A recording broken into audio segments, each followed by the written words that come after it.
Remember Saturday mornings with your cereal bowl, watching Groovy Ghoulies' curvaceous cars, Captain Caveman's wardrobe malfunctions, and Disney's charming alley cat making surprisingly forward propositions? Those innocent childhood memories weren't so innocent after all. The 1970s hit adult jokes right under our noses, and some were shockingly blatant. 25. Groovy Ghoulies car design. Groovy Ghoulies presents Frankie's hot rod hearse with measurements that would make any Detroit engineer blush. The Filmation monster comedy ran from 1970 to 1971 with a laugh track and musical numbers that kept kids entertained while parents wondered what exactly they were watching. The adult twist comes when Frankie sings about his vehicle having specific bust, waist, and hip measurements, while the camera deliberately pans over a car drawn with anatomically suggestive headlights positioned exactly where breasts would be on a human female. The show was part of the Saturday morning monster craze that capitalized on universal horror nostalgia, bringing Frankenstein, Dracula, and werewolf archetypes into a variety show format complete with musical acts and comedic sketches. The positive aspect is the musical creativity and monster puns that worked on multiple levels, with sophisticated wordplay that entertained both demographics. The negative is the blatant objectification rendered in automotive form, reducing female anatomy to car parts in a way that feels crass even by 1970s standards. This ranks lowest because while suggestive and somewhat tasteless, it's relatively tame compared to what else the decade offered in terms of pushing boundaries. The hearse joke revved up the competition for inappropriate content. 24. Partridge Family 2200 AD Zero Gravity.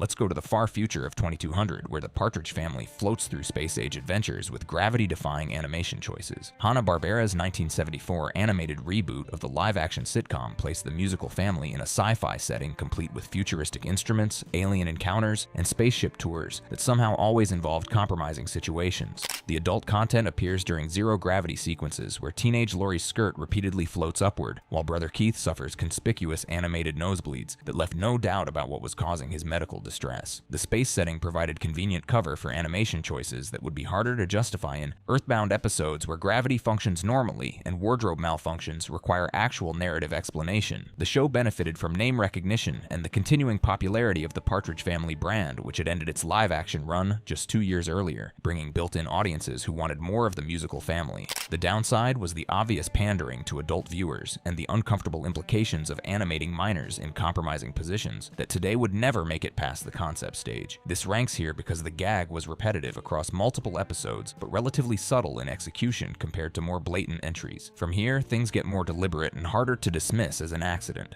23. Dr. Dolittle's Push Me Pull You.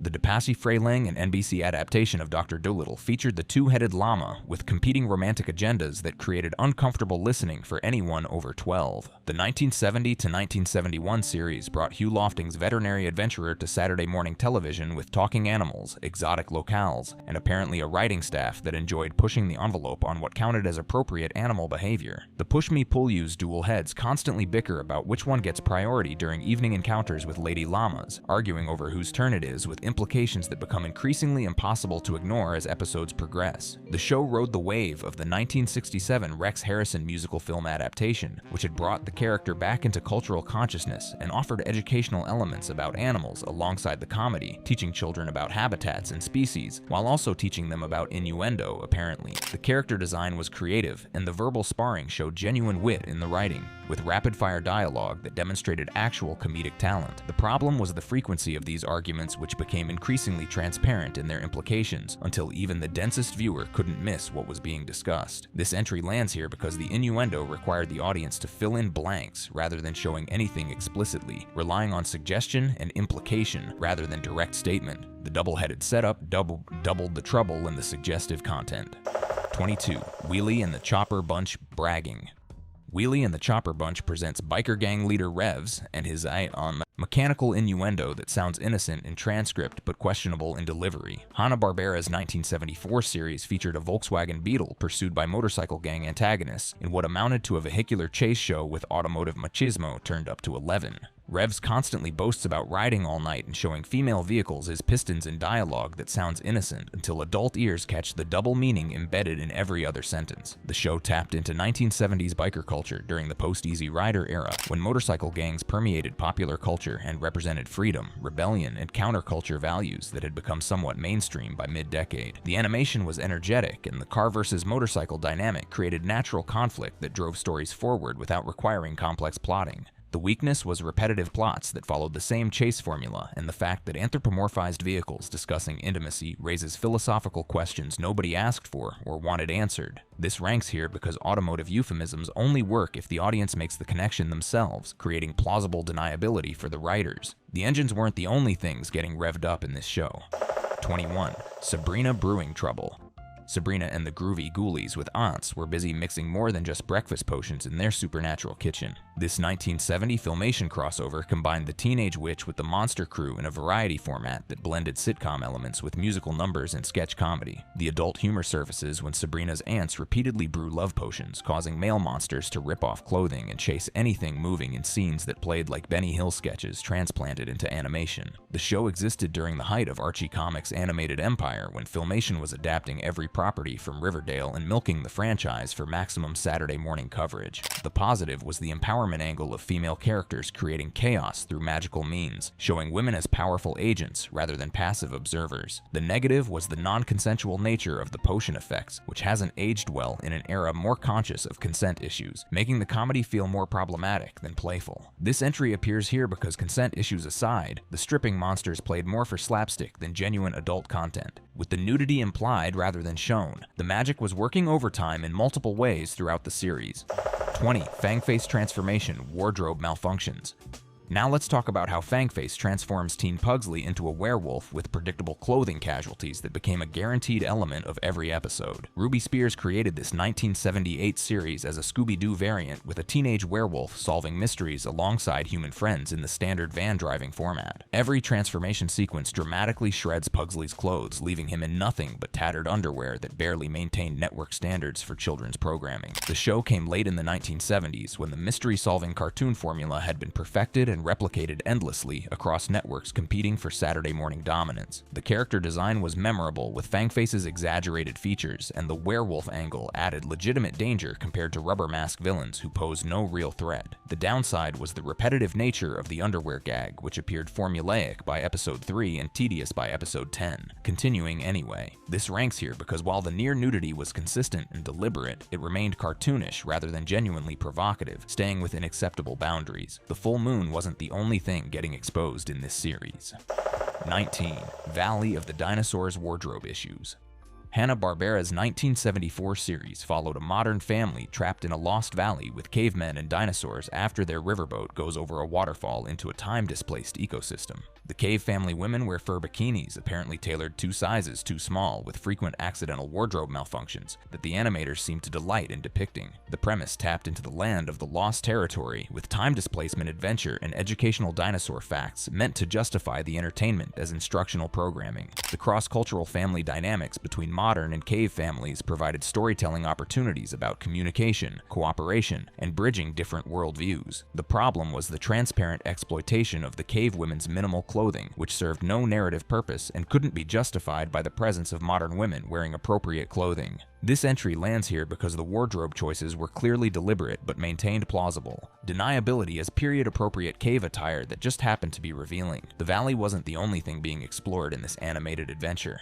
18. Hong Kong Phooey's flamboyant villains. Hanna-Barbera's 1974 series starred a janitor dog who transforms into a bumbling martial arts hero who succeeds despite his incompetence thanks to his cat spot doing the actual work. The villain's cats deliver every line with exaggerated lisps and camp mannerisms while purring at the screen, suggestively in ways that coded their characters as villainous through sexuality. The show capitalized on the 1970s kung fu craze following Bruce Lee's Enter the Dragon and the popularity of the kung fu television series starring David Carradine. The title character's incompetence created genuine humor as he misread his instruction manual and bungled every technique while somehow still capturing criminals. The negative is the offensive stereotyping of effeminate characters as villainous, which reflects unfortunate 1970s attitudes about sexuality and gender presentation. This ranks here because while problematic by modern standards, the portrayal was endemic to the era's casual bigotry that pervaded media. The Phooey wasn't just about the martial arts failures. 17. Clue Club investigation angles. Hanna-Barbera's 1976 mystery series featured 4 teenagers and 2 dogs, solving crimes through forensic deduction and actual detective work, rather than stumbling into solutions. The adult element appears in Dottie's progressively shorter shorts throughout the series, and deliberate camera pans during evidence examination scenes that focus on anatomy rather than clues. The show attempted to differentiate itself from Scooby-Doo through emphasis on actual detective work and clue analysis, with characters dusting for fingerprints and analyzing evidence scientifically. The procedural elements taught logical thinking, and the dogs provided comic relief without talking, serving as actual dog companions rather than anthropomorphized sidekicks. The downside was the increasingly obvious exploitation of the teenage female character through camera work that served no purpose beyond titillation. This entry appears here because the sexualization required specific animation choices rather than organic story elements, meaning someone deliberately chose these angles. The clues weren't the only things being examined closely in this detective series. 16. The Funky Phantoms Colonial. It became a crutch for easy jokes when writers couldn't think of better material. This ranks here because colonial courtship customs played for humor rather than genuine inappropriateness. With the comedy coming from cultural differences, the Phantom wasn't the only thing being spirited away in this show. 15. Speed Buggy's Mechanical Malfunctions. Hanna-Barbera's 1973 series starred a sentient dune buggy and 3 teenage companions solving mysteries and racing in adventures that combined multiple successful formulas. Tinker's overalls fall down at least once per episode, revealing heartprint boxer shorts and visible posterior anatomy in what became the show's most reliable running gag. The show combined the mystery format with racing adventure and a talking vehicle following Herbie the Love Bug's success in theaters, creating a multimedia cross-format hit. Speed Buggy's personality was endearing, with his stuttering speech pattern and enthusiasm making him genuinely likable rather than annoying. The negative was the transparent use of the pants-falling gag as guaranteed slapstick, with increasingly thin justification for why a mechanic couldn't maintain his own clothing. This entry lands here because while repetitive, the underwear humor remained solidly in cartoon territory without crossing into genuine inappropriateness. The engines weren't the only things exposed to the elements in this racing adventure. 14. The Pebbles and Bamm-Bamm Show Visual Effects. Hanna-Barbera's 1971 series followed the now teenage children of Fred and Barney attending Bedrock High School in prehistoric versions of modern teenage situations. Teen Pebbles wears micro miniskirts, and whenever she bends over, the animation lingers, while Bamm-Bamm's eyes literally pop with audible sound effects that left no ambiguity about what was happening. The show attempted to capture teenage audiences by updating beloved characters to contemporary ages, bringing the Flintstones into a new generation. The Stone Age setting allowed for prehistoric versions of modern teen situations like school dances, dating, and social hierarchies rendered in caveman context. The downside was the obvious ogling of a character audiences had watched grow up since infancy, creating uncomfortable continuity. This ranks here because the visual gag was unsubtle but remained firmly in exaggerated cartoon physics rather than realistic depiction. The club wasn't the only thing Bamm-Bamm was swinging in this teenage update. 13. Super Friends Alien Examination.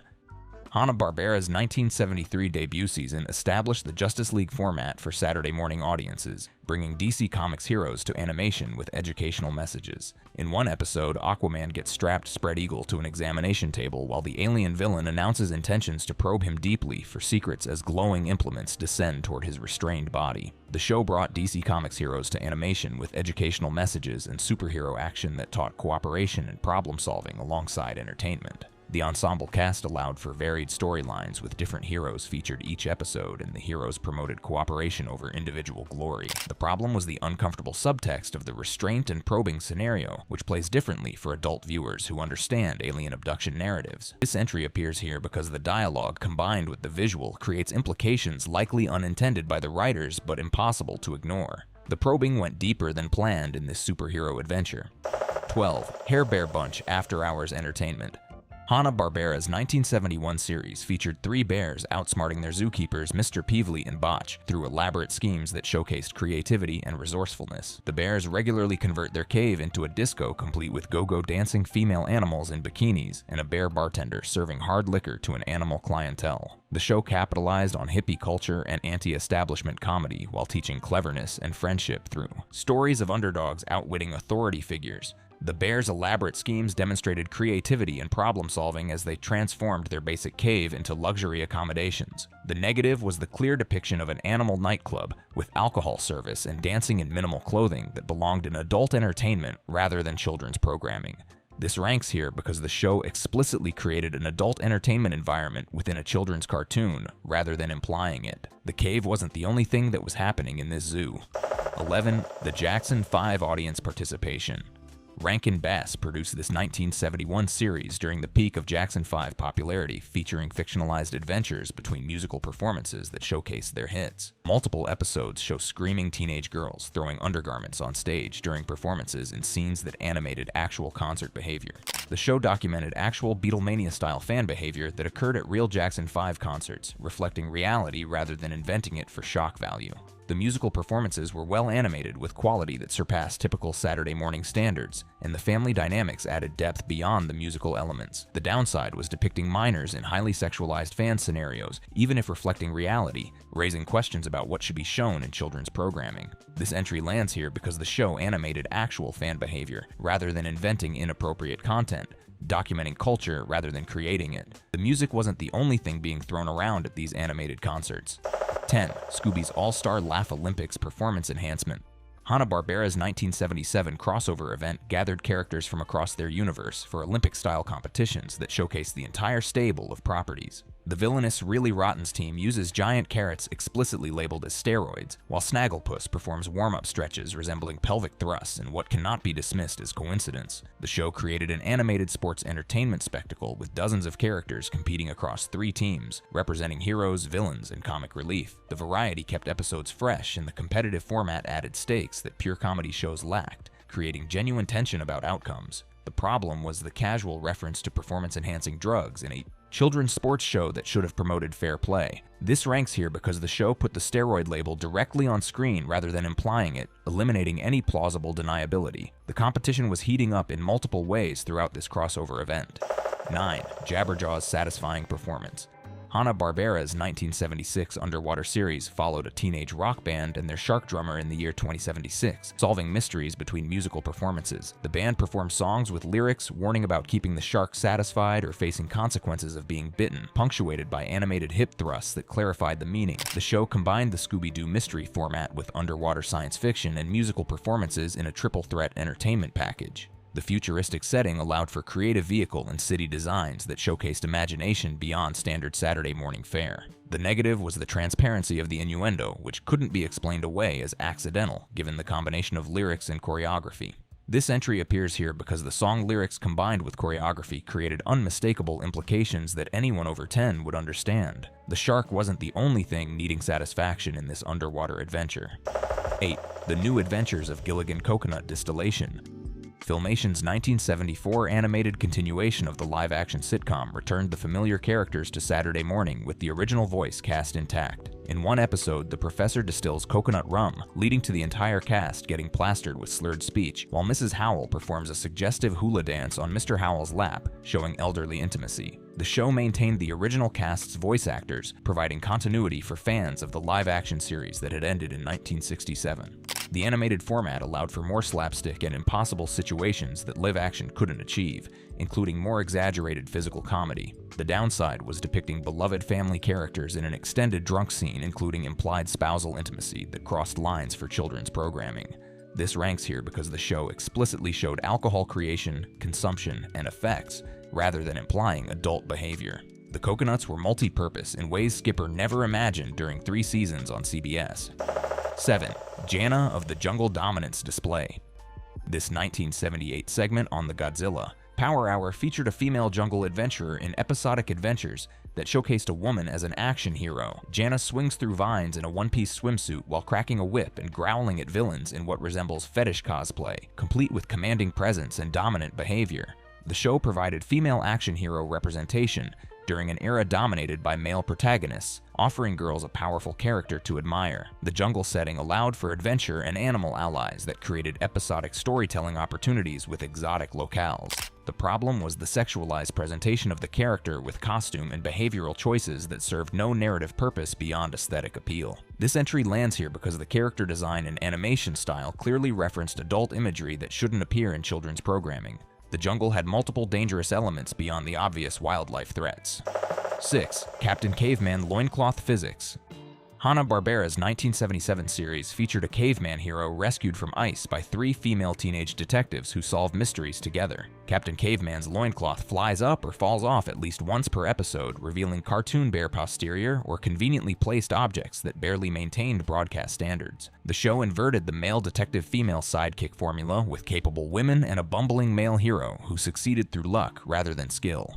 The character's powers and enthusiasm made him genuinely entertaining despite the incompetence that drove plots forward through complications. The negative was the repetitive nudity gag, which became a guaranteed element rather than an occasional joke, appearing with such frequency it became expected. This ranks here because the show consistently featured a main character's animated nudity rather than occasional wardrobe malfunctions. The caveman wasn't the only thing that was primitive in this detective series. 5. Pink Panther's Pink Mink.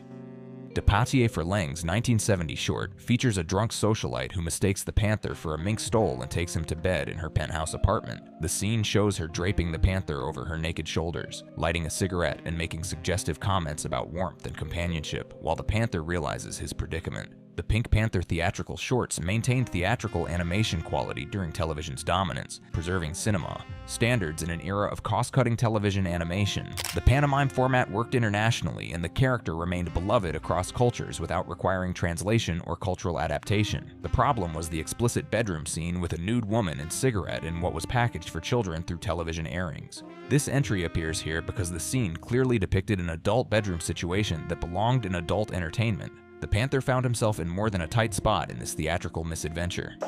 4. Josie and the Pussycats bondage scenarios. Hanna-Barbera's 1970 series followed an all-girl rock band solving mysteries while touring internationally with their male roadie and manager. Alan gets tied up, gagged, and left helpless while the girls ignore him, and several villains stroke his hair, calling him endearing names in extended sequences. The show was an early Archie Comics adaptation and featured memorable music and strong female protagonists who solved problems independently. The international touring angle provided varied settings from European castles to South American jungles, creating diverse visual environments. The downside was the frequency of bondage scenarios and the implied threat from villains' physical attention that added disturbing undertones. This ranks here because the show repeatedly featured extended bound and gagged sequences that appeared far too often to be coincidental. The ropes weren't just holding equipment in this touring rock band's adventures. 3. Schoolhouse Rock Anatomical Shadows.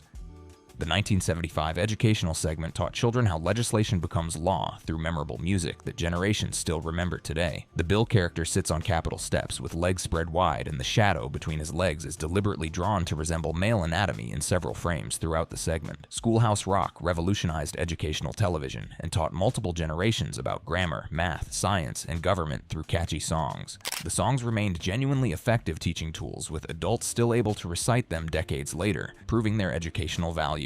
The problem was the anatomical shadow choice, which cannot be explained as accidental given the multiple frames and deliberate positioning. This entry lands here because the show included suggestive imagery and educational content for elementary school children who deserved better. The bill had more than legislative implications in this famous educational segment.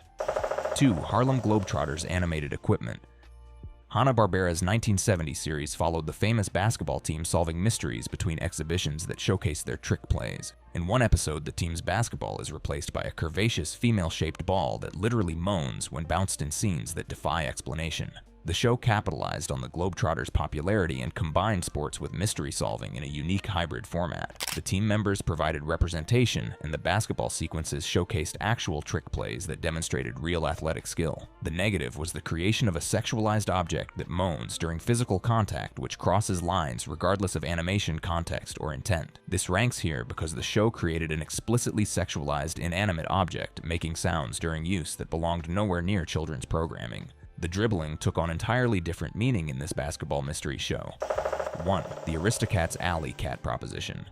The 1970 theatrical feature followed pampered cats surviving in Paris streets after being kidnapped by a greedy butler seeking inheritance. Thomas O'Malley brags to the Duchess about having nice claws and multiple lives to spend with an attractive feline like her in propositions that shocked parents. The film featured beautiful animation and memorable Sherman Brothers songs while depicting class differences through cat society and Parisian settings. The voice acting was superb, with Phil Harris bringing charm to O'Malley and Eva Gabor providing elegance as Duchess in memorable performances. The problem was the unsubtle romantic propositions in a G-rated Disney feature films that parents expected to be wholesome family entertainment.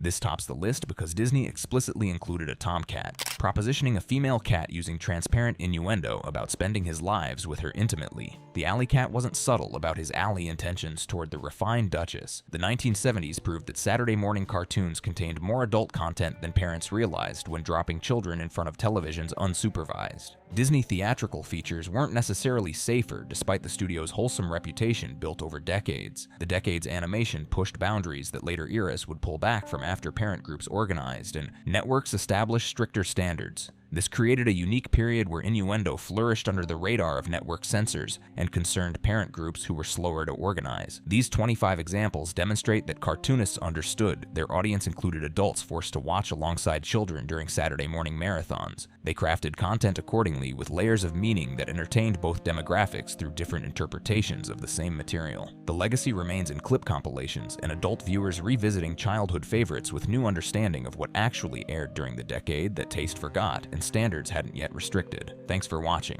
Check out other cards on the screen.